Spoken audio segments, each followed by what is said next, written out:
Baik, Assalamualaikum murid-murid. Bertemu lagi di dalam mata pelajaran Pendidikan Kesihatan tahun 3. Tajuk kita hari ini ialah Tiada nyamuk, tiada penyakit. Buka buku teks sebagai bahan pendidikan kita pada kali ini.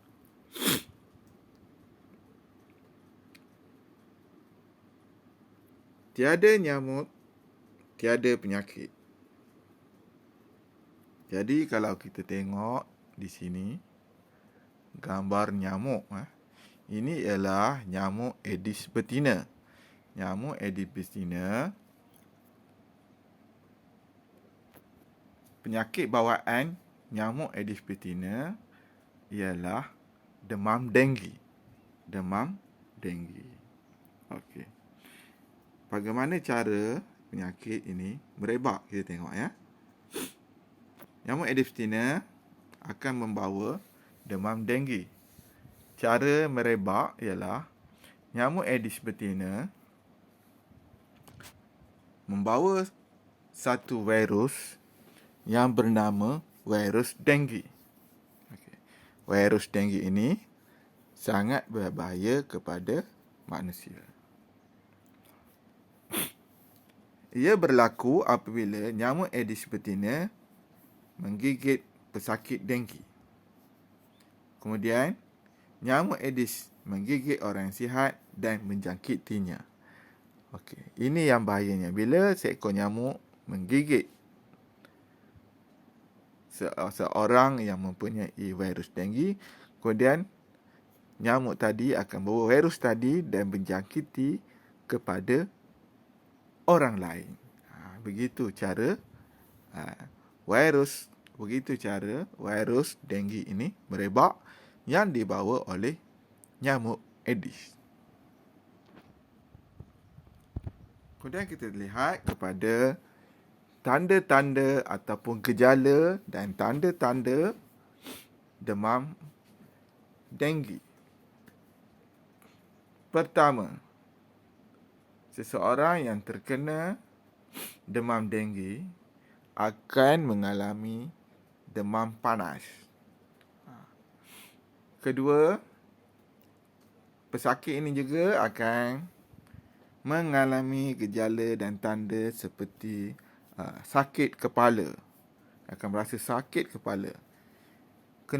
Seterusnya dia akan rasa muntah. Bila sakit kepala, pening nak muntah.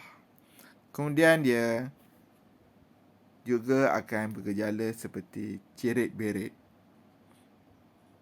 sakit sendi dan ruang-ruang pada kulit. Jadi sekiranya kita ada tanda-tanda begini, hendaklah kita bersegera untuk mendapatkan rawatan di klinik ataupun hospital. Okey, baik murid-murid, kali ini kita akan belajar berkaitan dengan penyakit yang dibawa oleh nyamuk teruk betina. Sebelum ini kita telah belajar, kita telah tahu nyamuk Aedes pembawa demam denggi. Okay, sekarang kita akan belajar nyamuk teruk betina pembawa demam malaria. Okey.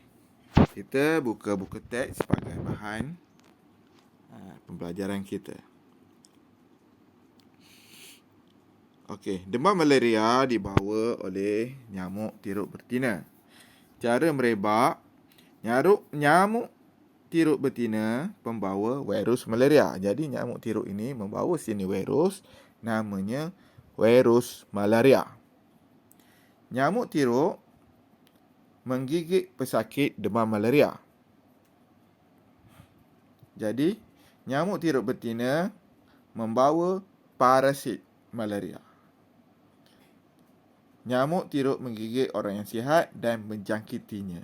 Jadi parasit malaria tadi akan terkena kepada seseorang, kemudian seseorang itu akan mendapat penyakit malaria yang dibawa oleh nyamuk teruk betina. Caranya sama, iaitu melalui gigitan nyamuk teruk. Ini demam malaria. Namanya demam malaria. Okey. Dijangkiti. Kita tengok sini. Tanda dia lah. Tanda-tanda demam malaria. Pertama, seseorang itu apabila terkena demam malaria, dia akan mengalami demam panas. Seterusnya, pesakit tadi akan mengalami sakit kepala, berasa lelah.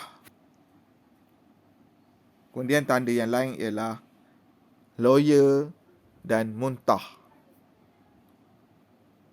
Kemudian yang paling teruk, dia mula bengkak paru-paru dan merasa menggigil.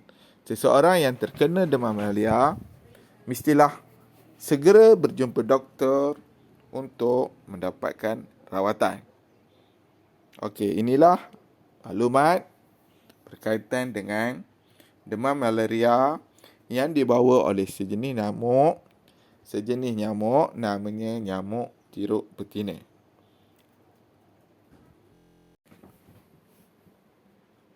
Baik murid-murid, kita sambung lagi pelajaran kita pendidikan kesihatan tahun 3. Cara-cara mencegah pembiakan nyamuk. Sebelum ini kita telah tahu bahawa nyamuk Aedes pembawa demam denggi dan nyamuk tiruk betina pembawa demam malaria amat berbahaya kepada kesihatan manusia. Oleh itu, kita kena belajar cara-cara untuk mencegah pembiakan nyamuk tersebut supaya virus-virus berbahaya itu tidak merebak kepada manusia. Jadi, bertindak segera. Okey. Lihat dan ikut cara-cara untuk mencegah pembiakan nyamuk. Kita lihat satu persatu. Cara mencegah pembiakan nyamuk. Pertama, tanam bekas yang menakung air. Bekas-bekas seperti tin, botol, tempurung kelapa, polistrin hendaklah diurus dengan baik. Jadi, sampah-sampah ini mesti ditanam atau diletakkan di dalam plastik dengan sempurna untuk dikitar semula. Untuk dikitar semula. Jadi di sini mengikut kaedah tradisional, bekas-bekas yang menakung air mesti ditanam supaya nyamuk tidak boleh membiak. Okey. Seterusnya, sekiranya di rumah kita ada tong air, maka tong air tersebut hendaklah ditutup.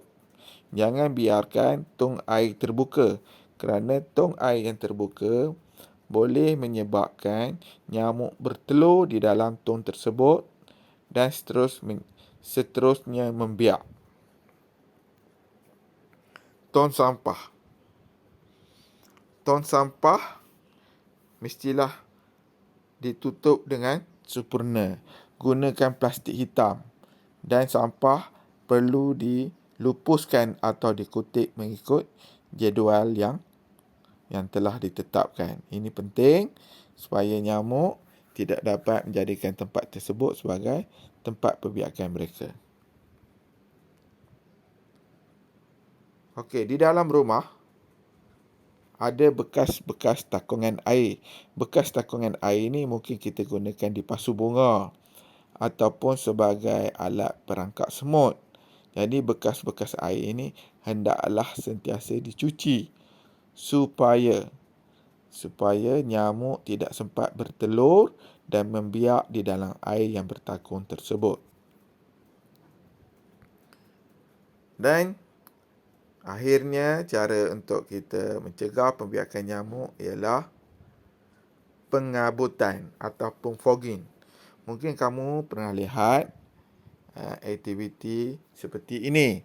Jadi, di setengah tempat, apabila kawasan itu dikenali sebagai kawasan yang selalu mengalami demam denggi atau malaria, pihak-pihak tertentu seperti pejabat kesihatan akan mula melakukan aktiviti fogging. Aktiviti fogging ini biasanya dilakukan pada sebelah petang.